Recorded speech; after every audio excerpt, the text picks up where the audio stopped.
그 대사를 하실 때 항상 기억하셔야 될 거는 모든 대사는 시원한 날숨이고 그냥 날숨이 아니라 말하자면 그러니까 호흡을 토해낸다고 생각하는 거죠. 자, 입각고로 동시에 호흡한 다음에 이렇게 날숨을 하잖아요.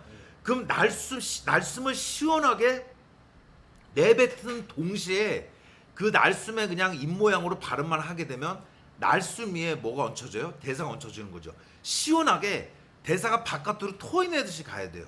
이걸 카메라에서 봤을 때 목소리도 커지지만 이렇게 해야 이 사람이 정말 캐릭터로서 말하는구나 그런 느낌이 오는 거거든요. 지금은 너무 약간 먹는 느낌이 세요. 말을 먹는 느낌, 묵음의 느낌이 세다고. 그러니까 자기가 평상시에도 말을 좀 더 크게 해주셔야 돼. 평상시에도 이제. 네, 지금도 자기가 목소리 자체가 나쁘지 않으신데 자꾸 묵음을 하는 습관이 있어요. 내가 들어보면 약간 소리가 낮다고요. 자기도 아시잖아요. 음이 낮은 거.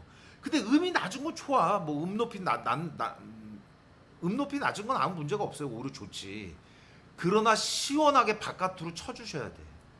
바깥으로. 일단 어떤 연기건. 이거 뭐 이런 감정 이거 아닙니까? 그거 아무 상관없어요. 일단 시원하게 바깥으로 나오는 것부터 해주셔야 돼. 시원하게 바깥으로. 시원하게. 네. 그 중간 중간에 보면 이제 여기서 자기 이 대사 중에 중간에 이제 목표 동사 조금씩 변하거든요. 변해야 돼요. 뭐냐면 해가지고 당신이 그랬죠? 이거 당신 잘못이야 하면서 자 비웃으며 망신주다지만 비웃으며 탓하다 뭐 이런 식 변하는 거죠. 목표 동사도 중간 중간에. 그럼 만약에 상대방 탓을 하다라면 훨씬 더 세게 가야 돼요. 이거보다. 이거 다 당신 탓이에요. 에? 당신 잘못 아니야? 이러면서 따지다로 갈 수도 있는 거죠. 훨씬 세게 가야 된다고. 지금은 전반적으로 자기가 계속 주저해요. 보면 자신감이 없으셔서. 그러니까 자신감을 길러야 자신감이 나오는 게 아니라 시원하게 날숨으로, 아까도 말씀드렸죠. 시원한 날숨으로 시원하게 내뱉는 훈련만 많이 하시더라도 심리적 자신감이 저절로 따라와요. 그러니까 목소리가 커야 된다고요. 쉽게 말해서. 더 시원한 날숨으로 뱉어내야 되고. 옛날 액터스 스튜디오 방법대로 얘기를 하자면 소위 말하는 오감의 기억, 시각의 기억을 해가지고 자 허공에 있는 상대를 볼 수 있어야 되겠죠. 허공에 있는 상대. 근데 이제 이 허공에 있는 상대가 만약에 촬영장에서 상대가 정말 조진웅 배우나 뭐 유준열 배우가 서 있다. 그러면 유준열 배우를 눈을 보고 하면 다 해결이 되는데 문제는 촬영장에서조차도 오버숄더 쇼트가 아닌 이상 저쪽에 카메라를 치느라고 유준열 배우, 조진웅 배우가 빠져나와야 될 경우가 너무 많아요. 내가 가르친 저 주연 탤런트들도 이번에 상대 배우가 서주겠다고 해줌에도 불구하고 카메라 때문에 빠져나온 경우들이 많았거든요. 그럼 어떻게 해야 돼요? 그러면 이 앞에 30명 스텝하고 카메라를 볼 수는 없기 때문에 결국 허공에 있는 상대방을 진짜로 눈을 보는 연습을 계속 해주셔야 돼요. 이거 오디션도 마찬가지예요. 자기가 오디션장 가서 심사위원의 눈을 보고 연기하면 안 돼요. 심사위원의 눈을 보고 한다는 것 자체가 그걸 좋아하는 사람도 있겠지만 나도 뭐 대학 있었을 때 입시 12년 심사원을 했지만 아무리 심사원이 좋은 상태라 하더라도 배우가 자기의 눈을 직접 보게 되면 일단 부담스럽고 첫 번째. 두 번째는 연기를 판단하기가 너무 어려워져요 이게. 그렇기 때문에 심사원에 따라서 사람마다 틀리지만 가장 안전한 방법은 심사원을 안 보는 거예요. 심사원을 안 보고 허공을 봐야 되는데 일단 심사원 보는 요령은 가운데 심사원 있잖아요. 오디션이 만약 1명, 3명, 5명, 8명 뭐 이 정도 있겠죠. 그 중에 하나겠죠.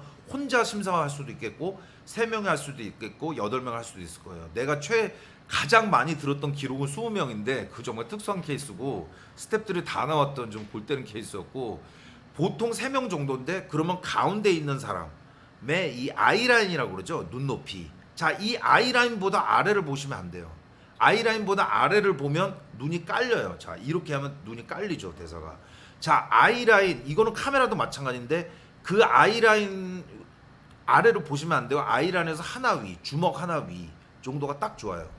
자, 자기 시선으로 기준을 해서 배우 시선을 기준해서 자기가 봤을 때 나의 오른쪽이 아니고 왼쪽 상단 위 요 정도의 허공의 배우로 만들어 놓는 게 제일 좋은 거예요. 그거 너무 올라가신 거고 시선 너무 위이신 거고 지금 저를 보시면 요 정도 보시면 돼요. 그렇죠. 여기 딱. 그래서 왜 그런 왼쪽을 보는 게 좋냐? 이게 법칙은 아니지만 자, 왼쪽을 보게 되면 심사원이 나를 봤을 때는 자기 눈에서 봤을 때는 이렇게 보이게 돼요. 이렇게.